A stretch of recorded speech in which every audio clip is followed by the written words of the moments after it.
premier conseil, c'est l'intégrité. Rester intègre. C'est fondamental. C'est sur l'intégrité que se bâtit le succès.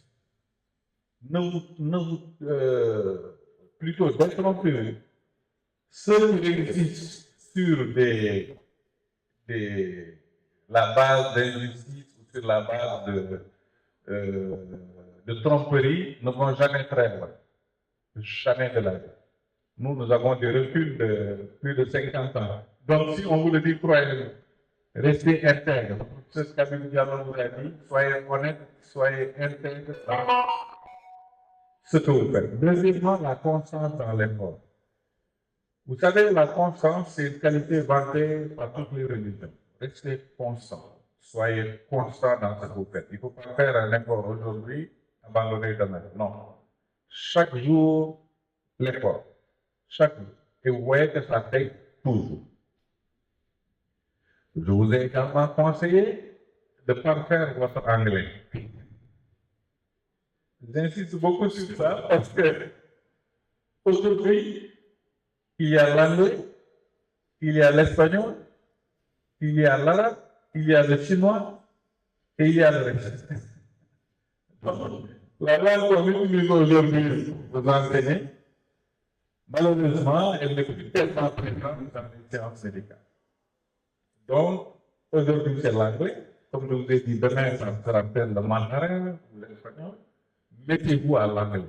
Maîtrisez l'anglais si vous voulez rayonner. Soyez entrepreneur. Je discutais toujours avec tout de suite avec le professeur Noël Maglar Manga.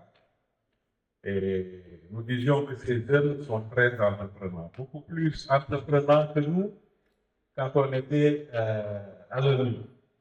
Continuez. Persévérer. Soyez imaginatifs. Chaque jour, le bon Dieu fait descendre de nouvelles idées, de nouvelles opportunités d'affaires.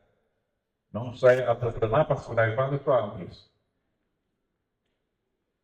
Dernier conseil que je pris de l'expérience aussi, une leçon, je ne sais pas si vous avez donné cette leçon ou pas, c'est l'utilisation intelligente de l'intelligence artificielle.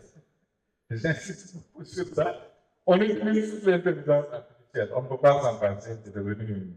Mais utilisez-la intelligemment. S'il vous plaît, ne copiez pas coller les données de l'INSA. Hier, il y a un étudiant de première année dans une autre université qui m'a dit, docteur Budapest, je parlais du docteur Semmelweis qui exerçait à Budapest, donc en Roumanie. Et il m'a dit, il était en train de parler docteur Budapest, mais je dis, c'est qui docteur Budapest? Docteur Budapest? Je dis, mais docteur Budapest n'existe pas. Il y a Ignaz von Semmelweis qui a fait les bases de l'antisepsie ou de l'asepsie et qui exerçait à Budapest. S'il vous plaît, lisez ce que dit à vous et prenez-en ce que votre intelligence dit. Comme j'ai dit au début, je n'avais pas fait de discours. J'avais dit quelques mots, simplement, comment. Mais si j'ai bien compris, on est ensemble pour 2 ans, c'est bien ça. 1 an ou 2 ans. Donc on a encore beaucoup de chemin à faire ensemble. En tout cas, je vous remercie et je compte vraiment jouer mon rôle d'homonyme dans les mois qui vont venir. Voilà, je vous remercie. Likez.